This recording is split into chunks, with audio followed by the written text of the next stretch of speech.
Everyone, welcome to Bengali lifestyle with Aparna. আবারও তোমাদের ভালোবাসায় আবারও একটা নতুন ভিডিও নিয়ে হাজির হয়ে গেলাম। তো এটা ছিল আমার গ্রামের বাড়ির ভিডিও। তো কিছুদিন আগে গ্রামের বাড়িতে গিয়েছিলাম, তো সেই সময় আমাদের বাড়িতে হরিনাম যজ্ঞ হচ্ছিল আর কি। তো তখন এটা হচ্ছে রাত্রের আর কি। তো হরিনাম যজ্ঞ আমাদের 7 দিন ব্যাপী হয়। তো আমি তো প্রথম দিকে যেতে পারিনি, হাজব্যান্ড তো চলে গিয়েছিল পুরো 11 দিনের জন্য, আর আমি শেষের দিকে গিয়েছিলাম। তো এটা আজকেই ছিল লাস্ট হরিনাম আর কি।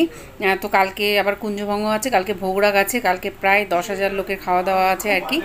তো এটা হচ্ছে অনেক রাত্রে, মানে 10টার পরের দিকে আর কি। তো এখন ফাঁকা দেখছো, কেননা এখন 10টা বেজে গেছে, ওই জন্য সব খাওয়া দাওয়া করতে গেছে। রাত্রে আবার রাস আছে 1টার থেকে, সবাই আবার রাসে ধরো আসবে। তো এখন এই পালাটা নতুন উঠলো, তো এদেরকে আর কি নামাবলি দিয়ে সংবর্ধনা জানিয়ে নেওয়া হচ্ছে। তো এখানে আমি পড়িয়ে দিচ্ছি। আর তো শেষ দিয়েও এসেছিলো সন্ধেবেলা। তো সন্ধেবেলা সবাই এসেছিলো, সন্ধ্যের থেকে খুব বড় একজন কীর্তনিয়া কলকাতার কৃষ্ণপাল, তো ওনার কীর্তন হচ্ছিল। তো সেই সময় প্রচণ্ড ভিড় ছিল। তো তো ওনার কীর্তন ভাঙার পর ইনি উঠেছেন আর কি। তো আমি বাড়ি চলে গিয়েছিলাম 9টা সাড়ে 9টার দিকে। হাজব্যান্ড আবার রেগে গিয়েছে, রেগে আমাকে আবার টোটো পাঠিয়ে নিয়ে এলো, কেননা হচ্ছে যেহেতু আমি একে তো লেট করে গিয়েছি কলকাতার থেকে এখানে, তারপর আবার ধরো তাড়াতাড়ি বাড়ি চলে যাচ্ছি, ওই জন্য ও মানে রাগ করছে আর কি। তো ও বলছে যেটুকু সময় আছো এখানে থাকো, ভালো লাগবে। তো সেই জন্যেই এখানে আছি আর কি। দেখো প্রিয়াংশু সবাইকে নামাবলি দিয়ে বরণ করে নিল আর কি। তো ত্রিনয়নও এসছে। তো হাজব্যান্ড তো আগে চলে এসছে, শেষের দিকে আমি প্রিয়াংশু আর ত্রিনয়ন এসছি। এ দেখো শেষদা ওকে বলছে ওখানে প্রণাম করতে আর কি। তো এইসবও একটা ভাগ্যের ব্যাপার আমি মনে করি, সত্যি তাই। না গেলে এগুলোকে মিস করতাম।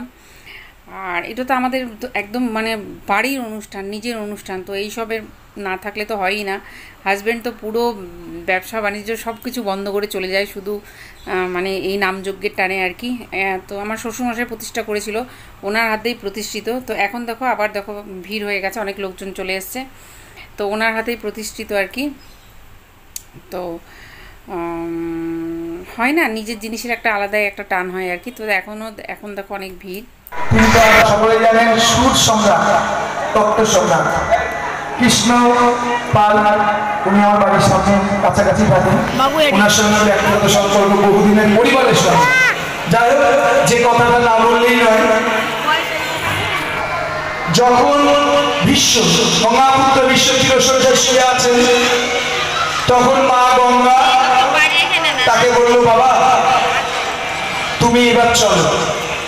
তখন গঙ্গাপুত্র বিশ্ব বলল, বাবা মা আমি এই মুহূর্তে যেতে পারবো না, কারণ আমি বাবাকে কথা দিয়েছি এই হস্তিনাপুর যতক্ষণ সুরক্ষা না থাকবে, বাবাকে কথা দিয়েছে গঙ্গাপুত্র বিশ্ব, শান্তনু রাধাকে কথা দিয়েছে এই হস্তিনাপুর যতক্ষণ সুরক্ষা না থাকবে ততক্ষণ কিন্তু আমি মৃত্যুবরণ করবো না। দেখুন বাবার প্রতি কত তার ভক্তি। তাই আমরা যতদিন বেঁচে থাকবো বাবা মার প্রতি যদি ভক্তি থাকে, নিজেকে ধন্য বলে মনে করবো। তা আমি কেন বললাম কথাটা জানেন, আমার বাবাও কিন্তু তদ্রূপ। আমি বাবাকে দেখেছি যে তার মাতৃভক্তি পিতৃভক্তির প্রতি অটুট ছিলেন। তাই আপনারাও কৃপা করবেন যাতে আমরাও মাতৃভক্তি পিতৃভক্তি অটুট থাকি। তারা তো নেই, তাই অনুকূল ঠাকুরের অসাধারণ মানি আছে, পিতৃমাতৃভক্তি অটুট যত সেই ছেলে হয় প্রীতি তত। জয় গুরু, রাধে রাধে, হরি বল হরি বল।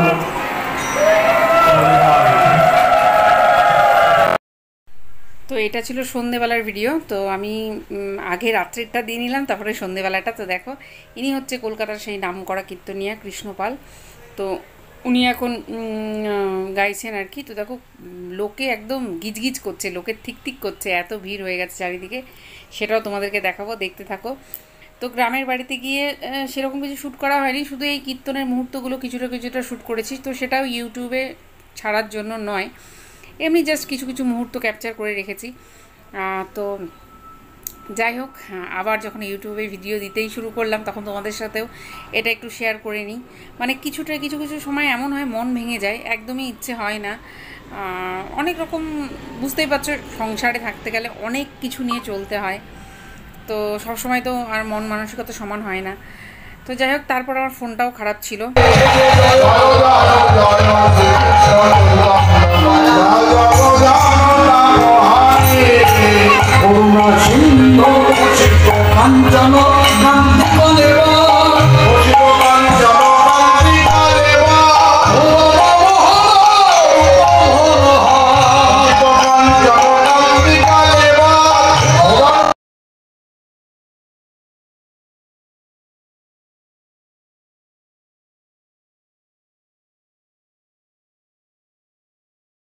আর এটা হচ্ছে একদম শেষের দিন। এখানে এখন হচ্ছে হচ্ছে ভোজন আরতি হচ্ছে। সকাল থেকে কুঞ্জভঙ্গ হলো, কুঞ্জভঙ্গ হয়ে ভোগ হচ্ছে, ভোগ হয়ে এটা হচ্ছে ভোজন আরতি হচ্ছে। ভোজন আরতি শেষ হলেই গোটা গ্রামকে গ্রাম সব লোকজনকে খাওয়ানো শুরু হয়ে যাবে।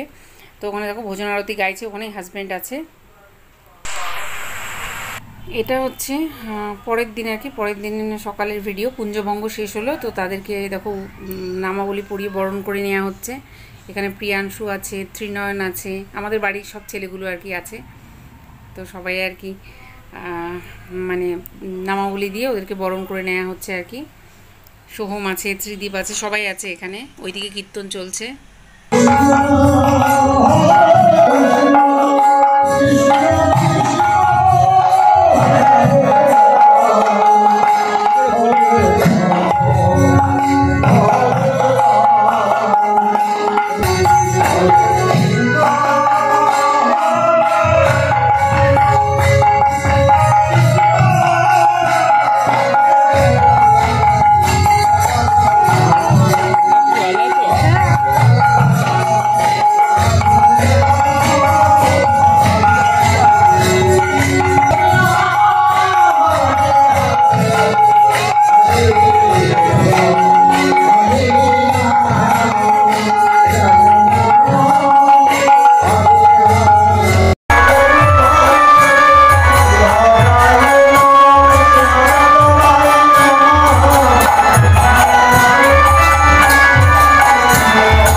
তো এখন প্রায় 4টে বাজে, ভোজন আরতি শেষ হতে হতে এরকমই হয়ে যায়। তো ওই দেখো হাজব্যান্ড মাথায় তুলসী গাছ নিয়ে ঘুরছে আর কি। তো এখন দধিমঙ্গল হবে আর কি, মানে সমাপ্তি আর কি নামযজ্ঞের। এটাই হচ্ছে সমাপ্তি পর্ব। তো প্রচণ্ড ঝড় বৃষ্টি হচ্ছিল, তার ভেতরেও দেখো লোকজন, দেখো 4টের সময় চারিদিক অন্ধকার, এত ঝড় বৃষ্টি হচ্ছিল, মেঘ করেছিল, তার ভেতরেও দেখো লোকজনে গিজগিজ করছে, থিকথিক করছে। ওই দেখো হাজব্যান্ড অ্যাশ কালারের একটা পাঞ্জাবি পরেছে, মাথায় তুলসী গাছ নিয়ে। তো এটাই লাস্ট পর্ব চলছে। এই দেখো হাজব্যান্ড, দেখতে পাচ্ছ তোমরা। তো আমি ওই পর্যন্ত পৌঁছাতেই পারিনি, এত ভিড়, এত ভিড় পেছন দিকে। তো যাই হোক, প্রচণ্ড ভিড়, আর সবারই মন খারাপ। 7 দিন ধরে একটা মহানাম যজ্ঞ চলছিল, আনন্দ হচ্ছিল, কত আনন্দ। আর সন্ধেবেলা আরতির সময় সব কত সুন্দর, মানে কীর্তনের সঙ্গে সঙ্গে সব মানে আর কি নাচ গান সব কিছু হয়। তো খুব সুন্দর আর কি, সব মিলিয়ে জমজমাট এক কথায় আর কি। তো তারই সমাপ্তি আজ। তো সবার মন খারাপ, সত্যি খুব মন খারাপ লাগছে। আমি হয়তো কলকাতায় থাকি, যার জন্য এখানে অতটা সময় দিতে পারি না, কিন্তু হাজব্যান্ড পুরো এ থেকে জেড পর্যন্ত এর সাথে জড়িত, তো ওর তো আরও ভীষণ মন খারাপ।